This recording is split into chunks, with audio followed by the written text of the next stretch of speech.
being creative is not a proper job. But do you think it is like, not to generalise, but I guess that older generation that has that viewpoint? It's definitely a proper job, I can confirm. Welcome back to Have You Heard, the podcast about all things social. Today I've brought on lovely Emma from our team, a creative team, and we're going to be doing some myth busting all about the creative industry. And we've got some good ones here, and I know we've spoken to some people amongst the wider team as well, and looking forward to sharing them with you. But Emma, you've obviously been with us 18 months, but been in the sort of creative industry longer than that as well. Yeah, about 4 years. 4 years, yeah. Nice, yeah. So I guess from the first myth that we're thinking of, what exactly is that? Okay. Yeah, so myth 1, being creative is not a proper job. The amount of times I've heard this from family members, name drop, older generations, I think. I don't think people quite understand that it is a job. I think before uni, there was very much like, oh, will that degree get you a job at the end of it? I was like, well, I hope so. But yeah, it's definitely a proper job, I can confirm. Do they still think that now, after 4 years, or? Well, they know I work. Yeah. I don't think they know what I do. I think creative in the social realm particularly is not quite understood as much as traditional. But they know that I Pay your rent. Yeah. Don't think so. pay my mortgage. Pay mortgage, yeah.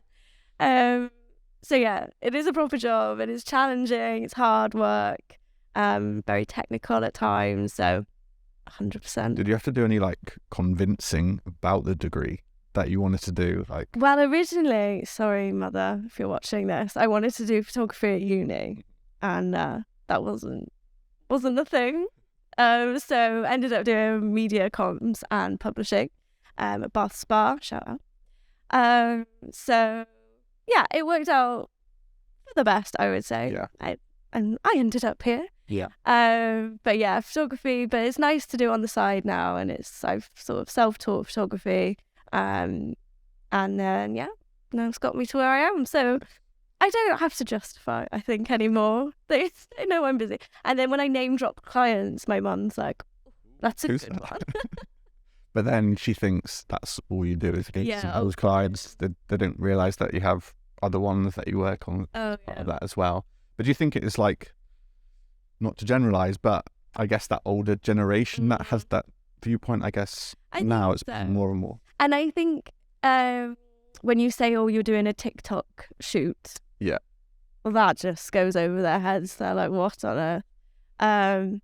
But it's full on. It's a busy day if you're doing a day shoot, or if you're doing a 2-day or 3-day shoot. There's a lot to do and a lot to think about. So, yeah. Nice. I guess that may lead us on to sort of the second one that we wanted to talk about, where being a creative, there's so much more to it than just being on shoot. So myth number 2 is 100% creative 100% of the time. This isn't true. This is definitely a myth. There's so much more to the job than just being creative all the time. There's planning, pre-production planning, location sourcing, model sourcing, working with other departments, working with the clients, doing client calls. So you are creative, and most of the time you are creative, but there's definitely other aspects that need to be done and need to be considered to actually make the creative as good as it can be. Yeah, I think process is obviously one thing that we've worked on a lot over the last 1-2 years type of thing in the agency, and that definitely is a huge part of creative. If we didn't have those processes, it might just fall apart. We love a process. Yeah, we've got to have everything in order, the foundations built to allow for those, like, that creativity to come to light. Otherwise, it'd be a bit of a hot mess, and it'd just be turning up on shoot.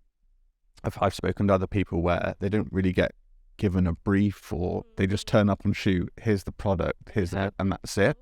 It's like, that is pretty challenging just to come up magic up some ideas And on I the think spot. it's like really hard to be creative 100% of the time anyway. It's a very high expectation to be 100% switched on creatively the whole time. Sometimes you have your off days. Yeah. Everyone has an off day and sometimes you can't think of an idea.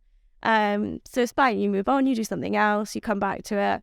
I have great ideas when I'm brushing my teeth or, doing something when my mind is on something else. We don't just sit there like, oh my God, got to be creative. It just doesn't work like that. So I think having the flexibility and actually making considered decisions rather than just, oh my God, I got to think of an idea. Yeah. I think with creative as a whole, there's an element of it that is the art and like the beauty of that piece of creative, but also I guess the science that backs it up. Like, what's the purpose of this creative? Why are we doing this? What's the analytics showing us, and what can we learn from that to take forward and optimize new rounds of shoots, or whether it's for organic social content, paid social content, whatever that may be. There always needs to be that, ever present sort of process of how can we get better? What can we do to optimize this? So there's definitely that ever-changing algorithm. Gotta love that. That's always keeps you on your toes. Yeah. So keeping up with that and making like considered and decisions to. Yeah, I think that's what people. But it's hard to do both because obviously some people are naturally born like creative people, ideas-driven people. Yeah. And then to get them in front of maybe a spreadsheet with numbers of like, here's a report. Don't mention a spreadsheet. It's what we need to look at to make those considered decisions for the future. Yeah. Those numbers could throw them off, but it's like having that insight, but also understanding how to take those numbers in and actually create something of like insight and value from that point of view as well. So that is definitely a big myth as well, I think, on the sort of art and science piece as well. Definitely. So myth number three is you'll have to move to London. The amount of times I've heard this, you do not have to move to London. I think it's amazing that the Southwest is such like a hive for creative industries. You've seen it more and more coming across this way. Or even up north, like Manchester's a massive hive for it. But shout out to the Southwest. Bath and Bristol is an amazing place for creatives. There's so much going on and so many like-minded people. I think it's lush. You don't have to move to London. Yeah, absolutely. Get your countryside in there.